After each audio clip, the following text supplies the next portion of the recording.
Hi guys, this is Gus from Behringer and I have with me two very important things. One is the Wing Personal Mixer, our brand new mixing console, and the other one is Jan Duwe. He's the head of and governor, knows it all about the Wing, so we can poke and pry him and get all the information and all the details out of him. And this is what we want to do in this video, have a look at the new console and talk about all the functionality in detail. Yeah, thanks for getting me in. Okay, so I would say let's start with the hardware and the control surface. What's the hardware like? What are the features? And most of all, what's the concept behind the hardware? Sure. Can I have a word on X32 up front? Because many people are expecting this to be a successor model. We don't see it quite that way. We will still maintain the X32 series as well as we do maintain the XR mixer series. And there's still room for something below the XR mixers, maybe. We see... Hint, hint. Hint, hint. So X32 won't go away and will still be supported. And by the way, we're still working on the update of the update, basically. Yeah, yeah. Exactly. Yeah. Yeah. Speaking about the personal mixing console, the subtitle was, of course, chosen on purpose because we've thought we would not just come up with something that has more channels or more effects or anything. We wanted to come up with a console that provides more individuality to the engineer who's operating it. So there needs to be possibilities for tailoring the surface to his specific needs. We need to ensure that the complete user interface is extremely responsive. So we have touch-sensitive rotary controls, we have a multi-touch screen, 3 fader banks, which is pretty obvious here, that can all be configured totally freely. And we have a much larger and more powerful custom control section. We have the channel editing section with also lots of touch sensitivity. Everything is extremely responsive based on our own real-time operating system, just to make the engineer feel right, feel at home, and being capable of tailoring the surface in a way that suits his needs and not ours. I mean, this is why it's called personal, because you can tailor it to your personality, to the way you work, and it's really, really flexible.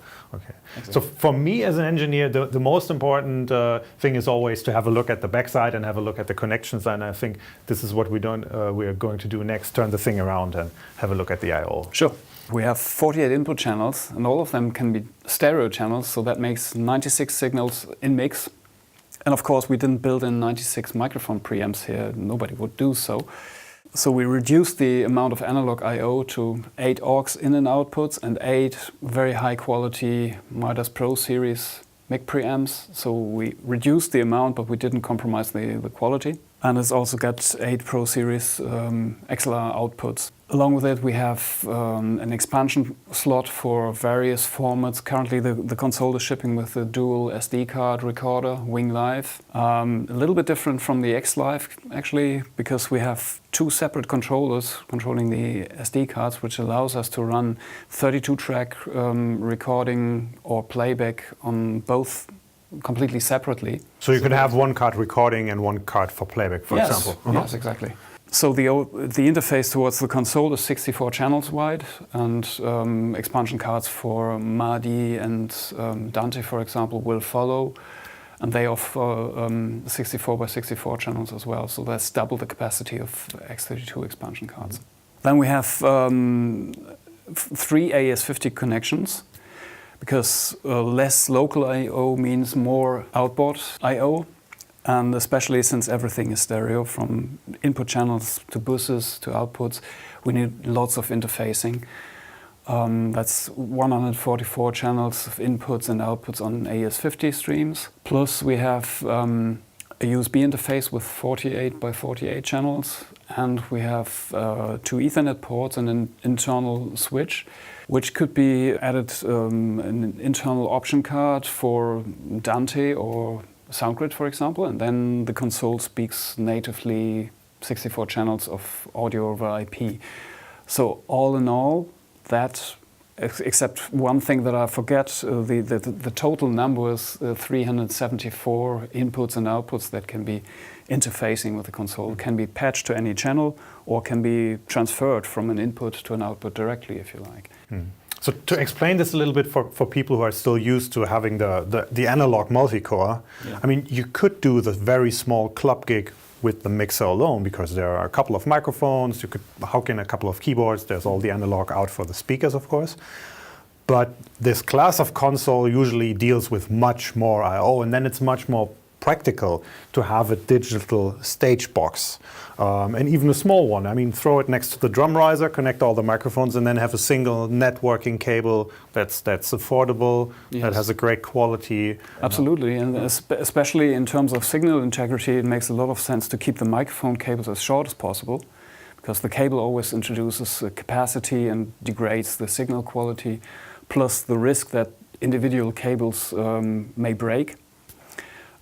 So keeping the microphone cables as short as possible makes a lot of sense, and then have a long Cat5 cable connection between the stage and the front of house console is very convenient, and that's basically current state of the art. That's how you do things. And you can do other sexy stuff, for example, like the Midas DP48 personal monitoring. I think you did a video on the Midas channel explaining how it works. This will also run over AES-50, right? Exactly. Yeah. Well, that's why we have 3 ports in total. So there's a lot of I/O stage box connectivity plus monitoring systems could be separated. They can also be daisy chained, but sometimes this makes more sense if they are connected to parallel rather. And what if I already have an X32 with digital stage boxes? Could I upgrade to Wing and replace the X32 with Wing and continue to use my digital stage boxes? Yes, of course, you absolutely can. All the signals can be routed through the AES-50 ports and shared with other consoles, can be taken from stage boxes or sent to stage boxes to the monitoring system. That's all compatible. And then I think you mentioned one, or you didn't mention it, there's one secret connection there still on the Wing. So let's talk about that. It's not quite a secret, because it's clearly labeled, and it's the white area that you see on the rear panel. Well, it says SC, that stands for secret connection, of course. Oh yeah, almost, yeah. So we read this as Stage Connect, which is a new interface that Clark Technic developed. And that's really exciting in our eyes, because for me this is the future of XLR. A standard microphone cable has an input and an output, and there's just one signal transferring from the female connector to the male connector. Now we changed the game in the way that we can transfer 32 channels, and not only in one direction, we can have multiple setups of directions, so 24 in and 8 out, or 16 in, out. Yeah, whatever. It could be anything. That's configuring automatically. The master device is detecting all the daisy-chained devices on the bus and seeing how many inputs do I have and how many outputs, and then configuring the bus. And not only can we transfer audio and 24-bit audio in very, very low latency, we can also transfer power over it, 18 watts. And we can transfer control data, so the master device knows what other devices are connected. So that makes huge flexibility for future stage boxes, maybe personal monitoring systems, maybe DI boxes or breakout boxes, like the one that you have. Yeah, speaking of the future, this is an engineering sample.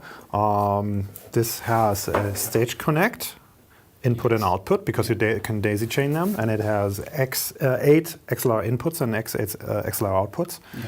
Typical scenario, side rack. Yeah, for example, if you think that the Wing doesn't have sufficient analog I/O for your outboard equipment, or for in-ear monitoring transmitters or wireless receivers, those are usually located not directly on the console, but in a side rack, and that's where you put your breakout box, like this one, 8x8, could be 16x16.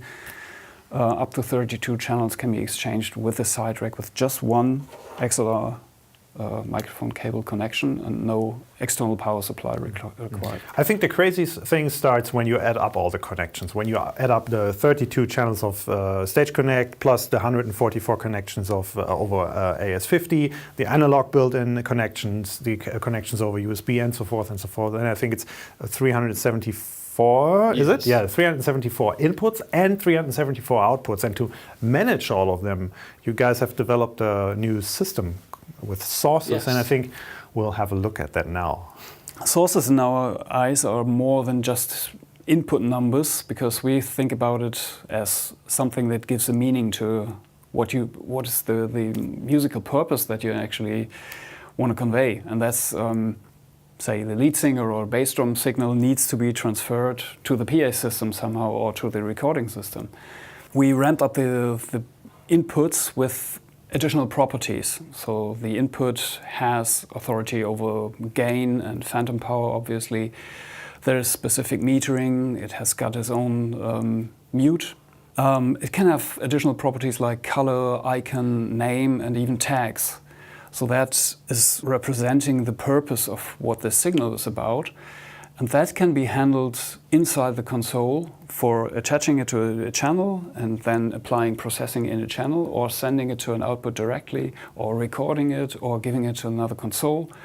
So you always refer to the real purpose rather than to numbers. And especially since we have so much digital connectivity, you would end up in just juggling with numbers and making sure that everybody understands where input 37 on the second AS50 stream is going and what it is doing.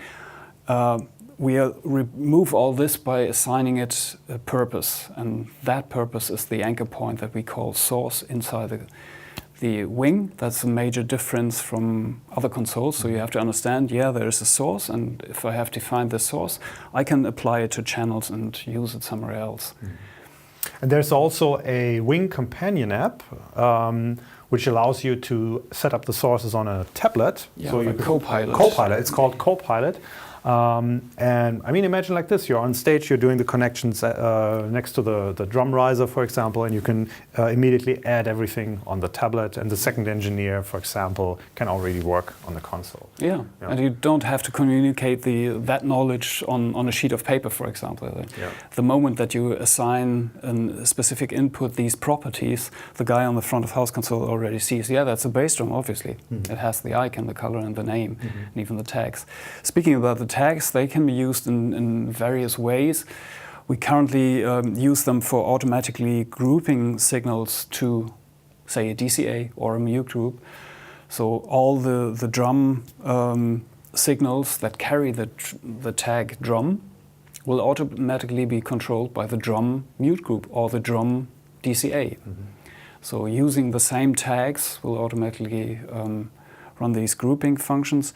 Could also be used for filtering in the later stage, when you need to get an overview of all the horns or whatever. You can just immediately see where they are and where you could take them from to assign them to channels.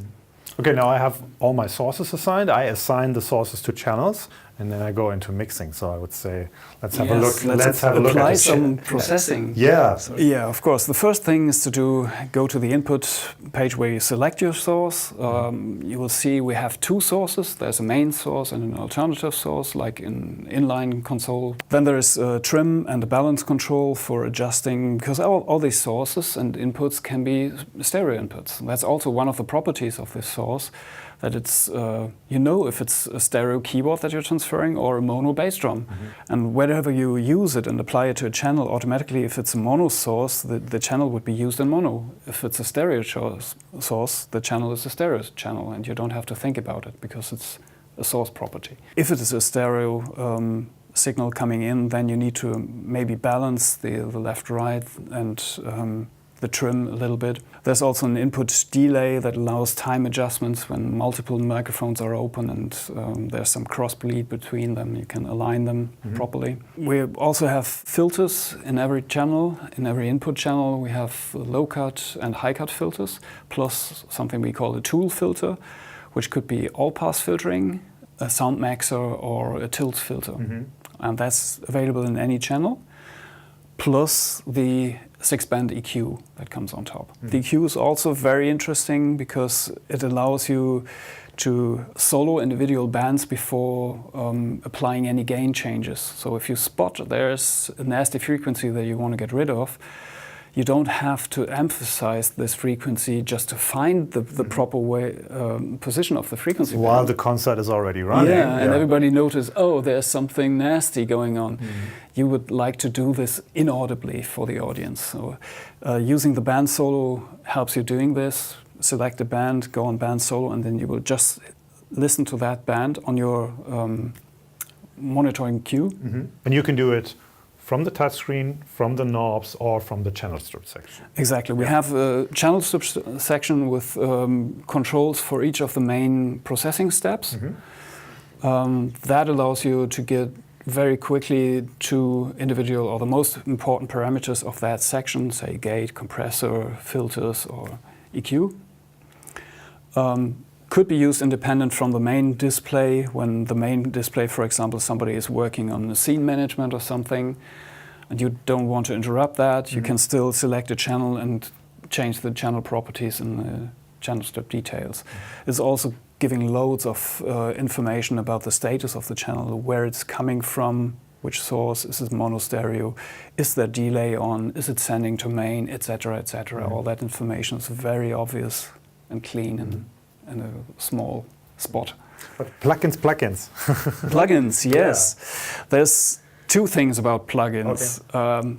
We have very high quality wing dynamics, like gates, compressors, and EQs.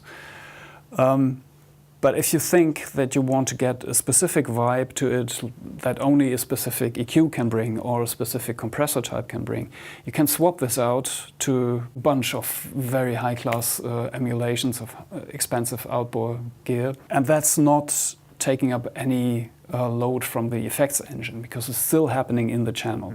So how many plugins could you technically have as a maximum on a single channel? Per channel? Yeah. That could be five. Because we have two dynamic slots, we have the EQ slot, plus we have two insert points, and all of them could carry plugins in one or the other fashion, depending on what you need. So you could exchange the gate for drama gate, style gate. Sure. You could have an LA2A as a compressor. You could have a British style EQ, and then on top maybe a delay or a chorus, things like that. Yes, could be delay chorus, but we also have some of the dynamics processors in the effects blocks or the EQs. So if, for example, you want to use the 6-band parametric EQ for some technical adjustments, and then add a Pultec in emulation for giving it a specific vibe, and because you are used to use that sort of effect, then you can just insert both EQs. Yeah. I saw the DSP chips on the board. So how high is the processing power compared to X32? All in all, it's probably 4 or 5 times more processing under the hood. Of course, next to the sound, it boils down to, does the product have enough I/O, and can I work my way? Is it really flexible when I'm doing the job? I mean, maybe we should end with talking about the flexibility of the surface. We're already assigning things to channels.